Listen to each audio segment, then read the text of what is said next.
Thanks again for joining comments, questions, and concerns. My name is a.k.a.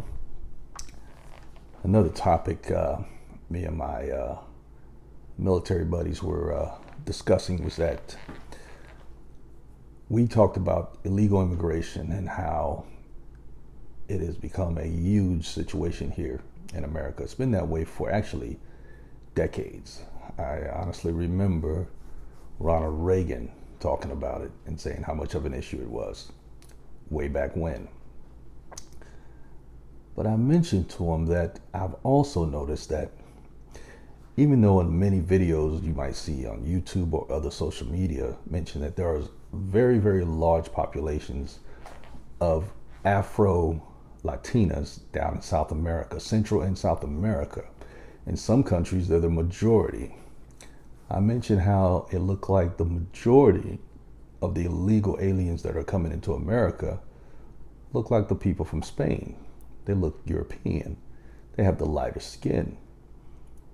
For some reason, the Central and South American governments or cartels or whoever is helping the illegal aliens come into America are preventing the darker skinned ones from traveling north, but yet the ones that look European or look like they're from Spain, seems to me that they're getting basically almost a free ride. Yes, they have to walk or move through a lot of different countries, but they're not doing this on their own. They're getting a lot of support from those countries.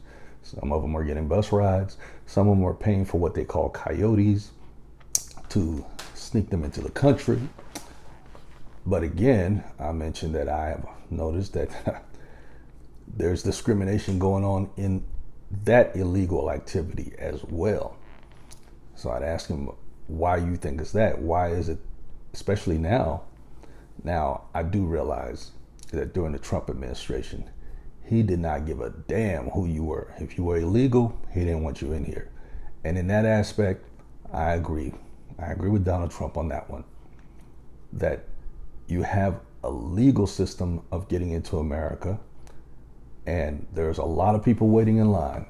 I had to do it legally, so should they.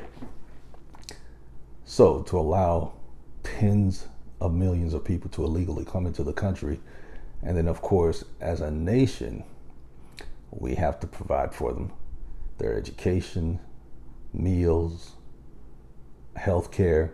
Some of them come here and they're pretty sick. Well, hospitals can't turn them away. It's illegal if you go into an ER and you're sick and you need emergency care. They cannot turn you away regardless if you have the money or not. Well, guess who pays for that? We, the taxpayers, have to cover that. That's one reason why I found it funny that the few hundreds of people that were sent here from south part of the country to places up north in the Northeast, like New York and different parts of, I think one was Martha's Vineyards.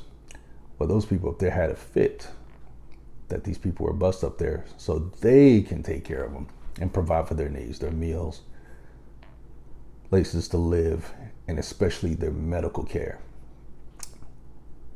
But yes, there is definitely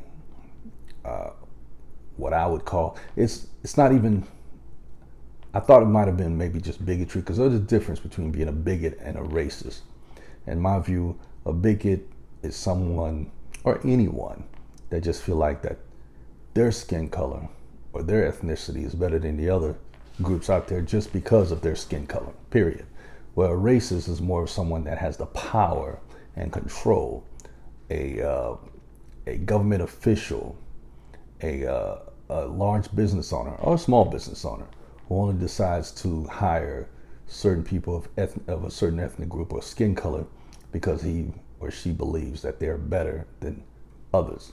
So if you have lighter skin, they prefer to hire you even though you might have a criminal record with hundreds of convictions, but because your skin is lighter, they don't care. But if you were to come in and you were a saint and have never had any problems with the law and you can do a great job as well, but because your skin is dark, they're like, no, we're not going to have you. And we know that's gone on in America for very hundreds of years. Hell, it's happened to me. All right. I know some other people that's happened to. But the illegal alien issue is something that people don't want to discuss because, again, it's politics and some people take it pretty personal.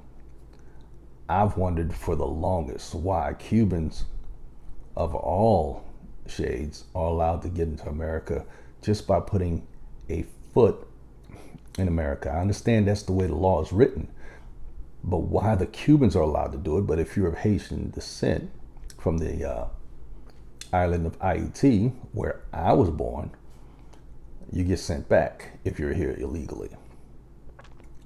Yeah, some say it's because Cuba is for economic reasons. Correction, Cuba supposedly is for political reasons. And those coming from a.k.a is for economic reasons. Well, from my understanding of what's going on in Cuba, they've had basically an embargo, an injunction against them from America and different countries of the West for decades. So those people have it very rough over there. So it's not just the Cuban government themselves that's keeping them down. It's America and other countries that's helping keeping them down. These same countries have had an impact on Haiti as well. But yet the law for the two countries, or for the citizens of those two countries, are completely different.